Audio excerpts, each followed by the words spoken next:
Hello, and welcome to another edition of Camille's Corner. Today's topic is going to be about mommy issues in men and daddy issues with women. Of course, I did a little bit of research on it, and so I'm going to give you the internet's version of what mommy issues is in men. Okay, it refers to an emotional and behavioral patterns stemming from problematic relationships with their mother, potentially impacting adult relationships. These issues can manifest as difficulties with intimacy, fear of abandonment, seeking validation from female figures, or struggling with emotional vulnerability. And this came about whenever my family had a family reunion, and I had a male cousin talk to me about having mommy issues. And I thought, wow, that's interesting because I've always heard of women having daddy issues, but you rarely ever hear about mommy issues. Not saying that it doesn't happen, but because men are so protective of their feelings that they may not share their, or they may not be emotionally mature enough to express that. And so I was so impressed that I just wanted to delve into it and make it a topic. Okay, so causes could be caused by over protectiveness. Mothers who are overly involved and controlling can hinder a son's development of independence and confidence, impairing his ability to form healthy attachments. And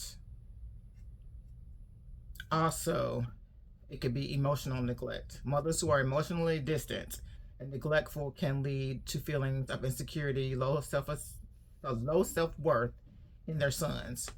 And inconsistent affection.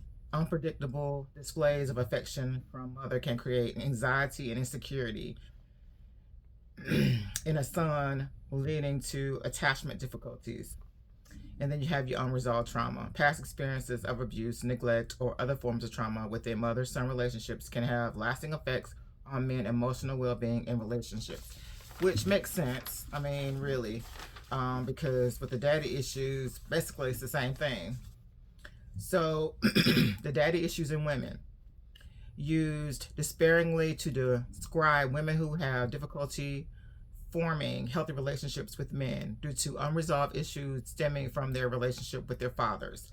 This can manifest in various ways, including trust issues, a need for constant validation, or a preference of older, potentially unavailable men. And of course, the causes trust issues, difficulty trusting men due to past experience, possibly including father's absence or emotional distance. Need for validation, seeking constant reassurance and attention from men, potentially to compensate for a lack of validation from their fathers.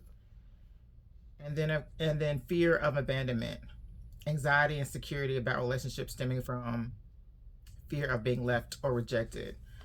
And then, of course, your preference for older men, seeking partners who can fulfill a fatherly role or provide a sense of security, particularly in their own, if their own father was absent or emotionally unavailable.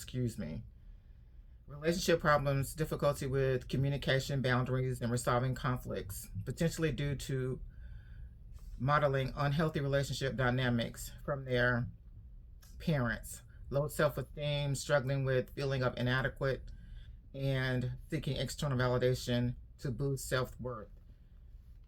And may confuse sex with love. And those things by themselves, oh my gosh, makes me self-reflect. And I hope that by me sharing this makes you think about things yourself. So of course I self-reflect whenever I hear these types of things, because I knew that I had daddy issues, and I knew in what form it was showing up in my life. Always choosing emotionally unavailable men, because that's how my dad was. My dad was a workaholic. He worked all the time. That was the way he showed love. and it was never a hug or a pat on the back or, not even a chance of being a daddy's girl because he was just emotionally unavailable. He lived a totally separate life from my mom. And I said to myself, whatever I either got married or got into a relationship, I definitely wanted to make sure that we were not living separate lives and that we were in tune with each other. And the way it showed up was every guy that I fell for was emotionally unavailable. Like either they didn't know how because they didn't have it from their parents, or all they knew was work, kind of sort of the way my dad was. All they knew was work. And that's how they showed that they cared and they loved you. Well, that's not enough for me. But I always seem to get in those types of relationships. I mean, it's like a cycle. And even though I can recognize it, and even though I try to communicate to compensate, because there was definitely a lack of communication growing up, but now I overcompensate by talking too much. I mean, talking so much that I wanted to get my own podcast so that I could talk. That's funny to me, but it's reality. So for sure, I see how it shows up in my life. And the fact that my cousin was emotionally mature enough to know that about himself and to see how it presents itself now in his life is, to me, amazing. Um, if I were to have a conversation with someone, a man that may have mother issues, they wouldn't even know. They'd be like, well, what are you talking about? You know what I'm saying? Like, what do you mean? And that was then, that has nothing to do with me, because I've definitely heard that. So I know that it happens. It's just sad that, more men are not recognizing it in themselves. And us women, we try to make sure that we go to all of our doctor's appointments, make sure that we taking all the medication that we need. But we got to think about our mental health as well. We have to think about what's best for us. And those men who have those issues and they are not aware that they even have them, is that a healthy relationship though? Like, I do know some enablers. I do know some people that are yes people. I mean, they just give, and they are in relationships where that's all they do, but that's what they're most comfortable in and most comfortable being, is that helper. That help. Okay, he's having issues. He doesn't know how to take his own medication. So she gets the pills, put them up, lock them up, and hands the doses out.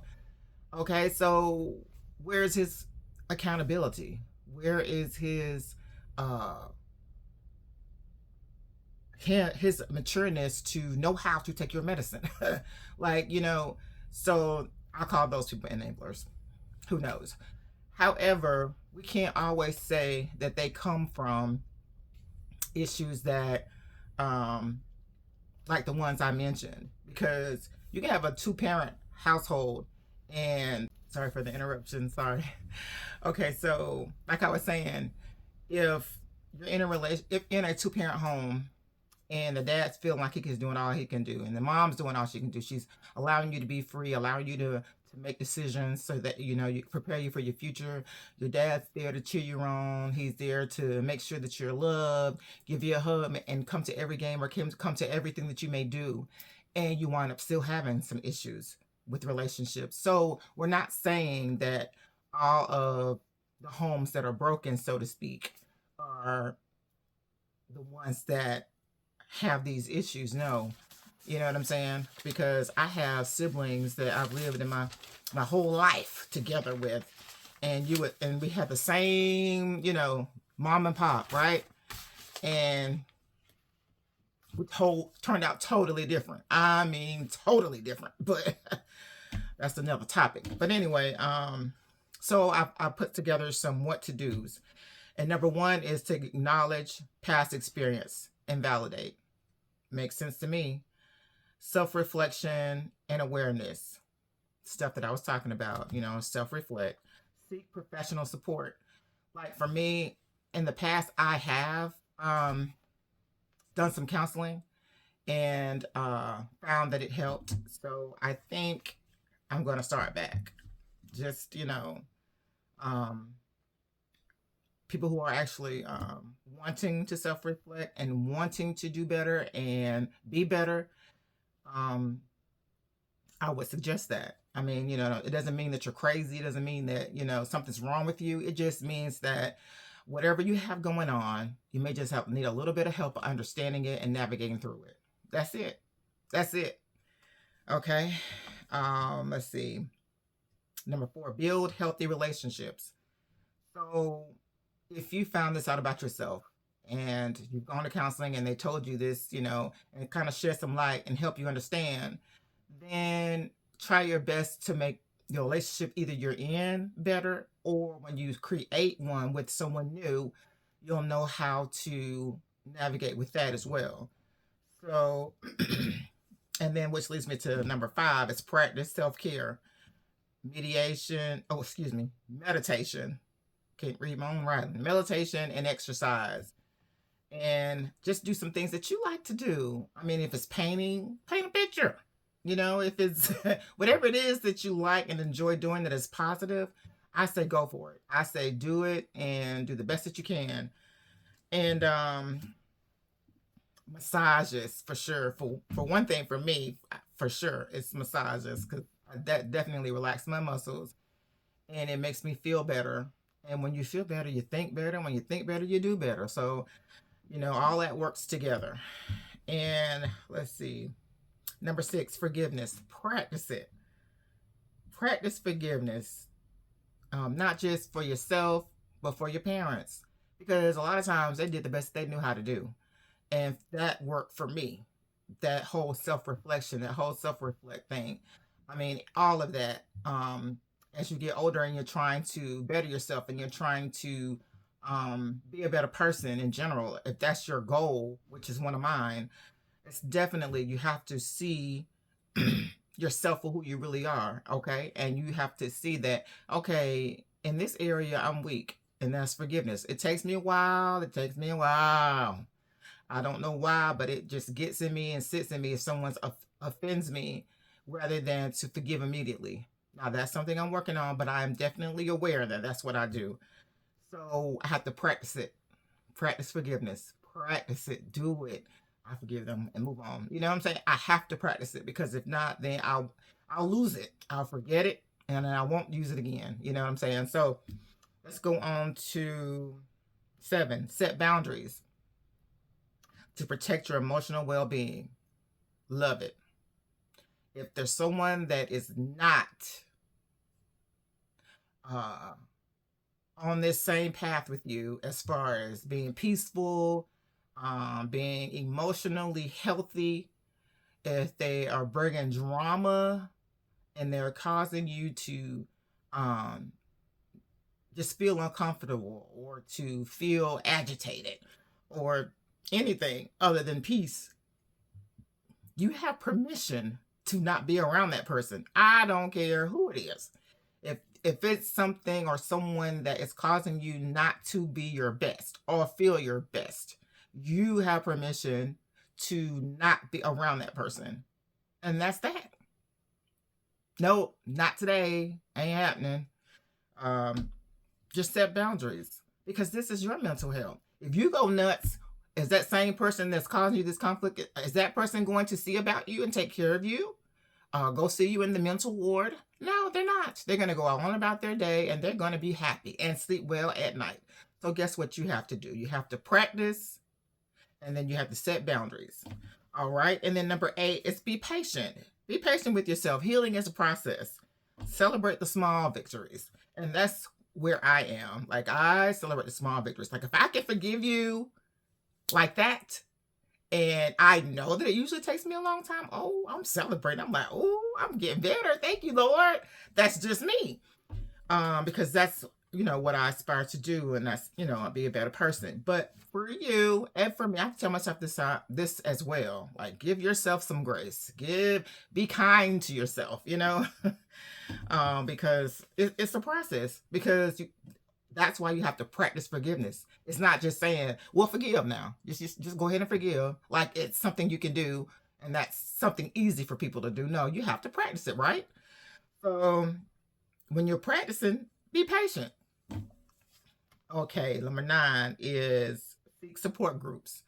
So there are support groups out there that can help people with different issues. I mean, you would be surprised how many support groups there are out there. There's just a lot that you could choose from, that you could sign up for, get in the chat room, or either go physically, whichever one.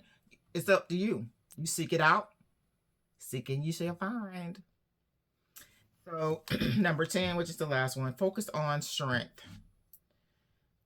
Uh, Build confidence and self-esteem. So focus on the strengths. So the strengths, what do you have that you're strong at, that you're good at, that you are awesome at? Build on those. Work on those. Work with those. Use that to help someone else. Be that for someone else.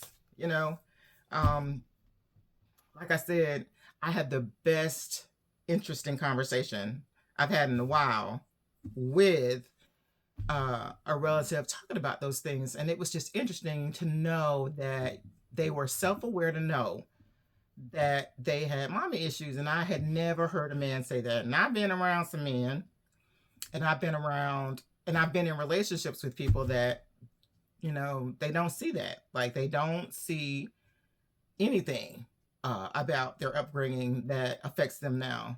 And so every chance I get, I'm talking to someone about it, and I'm listening and I'm learning and I'm trying to see, okay, it sounds like this person has this.